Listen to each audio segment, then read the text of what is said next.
నమస్తే, welcome to అనంత ముచ్చట్లు. నేను మీ శ్రీలత. భారతదేశ ప్రముఖ cricketer Virat Kohli test cricket నుండి రిటైర్మెంట్ ప్రకటించారు.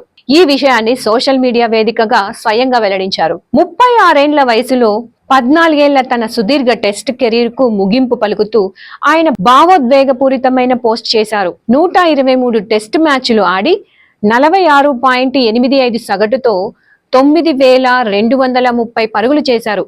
ఇందులో 30 సెంచరీలు మరియు 31 హాఫ్ సెంచరీలు ఉన్నాయి. అతని అత్యధిక స్కోర్ 254 నాట్అవుట్. టెస్ట్ క్రికెట్ లో అత్యధిక పరుగులు చేసిన భారతీయ బ్యాట్స్మెన్లలో కోహ్లీ 4వ స్థానంలో ఉన్నారు. సచిన్ టెండూల్కర్, రాహుల్ ద్రావిడ్ మరియు సునీల్ గవాస్కర్ మొదటి 3 స్థానాల్లో ఉన్నారు.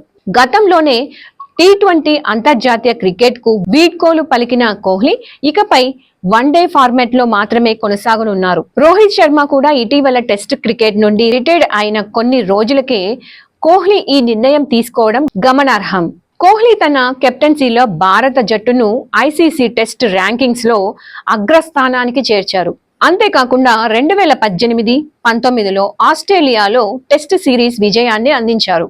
అతను తన వీడ్కోలు సందేశంలో టెస్ట్ క్రికెట్ తనను పరీక్షించిందని, ఎన్నో పాఠాలు నేర్పించిందని పేర్కొన్నాడు. ఆట, సహచరులు మరియు అభిమానుల ప్రేమకు కృతజ్ఞతలు తెలిపారు.